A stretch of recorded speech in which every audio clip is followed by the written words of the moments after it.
Hey guys, it's Brooke with SupertutorTV, and today we're going to talk about what you should bring to the SAT. Here's what you need to bring. The first thing is, I would say, get a digital watch if you can that doesn't beep and doesn't light up. If possible, find one with a stopwatch so you can time each section and have exactly how many minutes you've taken and how many minutes you have left. You have no idea where the clock in your room is going to be. It could be on the way, back wall, behind a plant.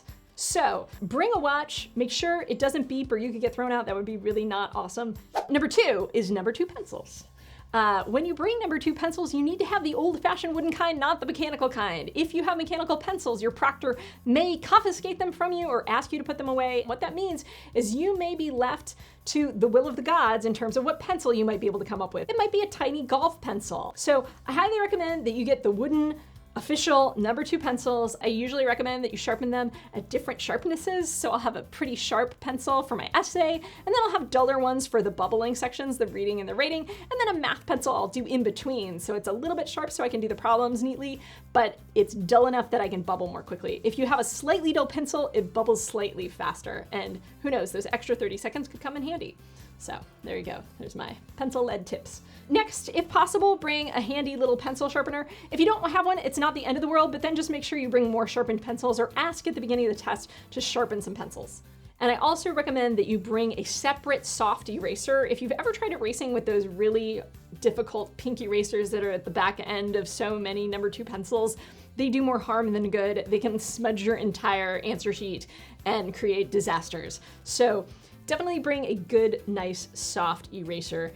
Your calculator. A graphing calculator is best if you know how to use it because there's certain problems that it can really help you out on. Make sure it is charged or make sure you have extra batteries. You can also bring a backup calculator if you want to. Most calculators that high school students use are approved TA84, TA89, and the Inspire series are all okay on the SAT. It's a little bit different than the ACT. And those calculator rules are subject to change at any time, and you can look up those rules at the College Board. Next, 2 very important items, your ID and your admission ticket. These have to be real and authentic. They can't be pictures on your phone. If you try to bring your admission ticket on your phone or on an iPad, you will get rejected. You have to bring it in paper form. It can be in black and white. If you don't have a color printer, that's fine, but print it out and bring it with you. The College Board may also have mailed one to you. You can totally bring that one, that's fine. The second thing you need is your ID, and your ID has to be an official ID. Again, it can't be a picture of your ID. If you are over the age of 21 or even over the age of 18 or no longer in high school, you need to bring a government issued ID. A passport is the easiest one. If you've got a driver's license, that will work too. I recommend if you're not taking your exam at your high school, that you bring a government issued ID anyway, even though a school ID is acceptable, just because if you've got it, it's a little more secure and you're just not going to have any trouble. And the final thing I'm going to say is what not to bring. You can't bring earplugs. Don't bring headphones or try to use them during the exam. You'll get kicked out potentially.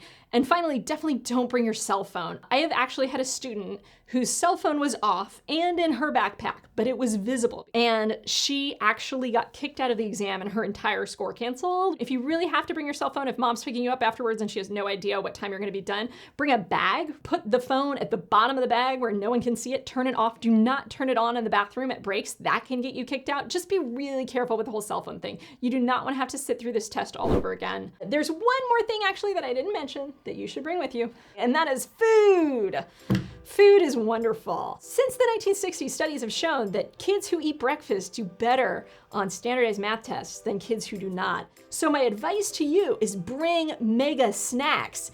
Now here's the thing about the SAT. The first break is actually the longest break, at least in my experience. Even if you're not hungry at that first break, eat. In terms of good snacks to have or good breakfast to have, I recommend whole grains such as oatmeal, whole grain bread. You can have peanut butter sandwich. You could have eggs for breakfast. And in terms of things to bring with you, think protein, nuts, cheese, fresh fruit, a sandwich, a whole sandwich. Have your mom pack a whole lunch for you. I mean, come on, it's your SAT. Maybe she'll help you out. 2 last tips on eating: bring some water or some sort of beverage to keep you going. I would avoid sugars if you can. And finally, avoid caffeine unless you are very used to caffeine and it's a ritual for you and you do it every day. If you do it every day, do it on the SAT day. If you don't, your adrenaline is probably going to push you far enough that you are not going to need the caffeine and it's just gonna make you a mess of jitters. Just to wrap out, all of these items are on the ticket, your admission ticket that you have. There's like a little quick list on there. It's often good to get all this stuff ready the night before so that you're not scrambling in the morning, or even the week before so that you've got everything you need. So that's it for this video. I hope you guys liked it. Give it a thumbs up if you do. Subscribe to our channel because I can't keep doing this unless you subscribe.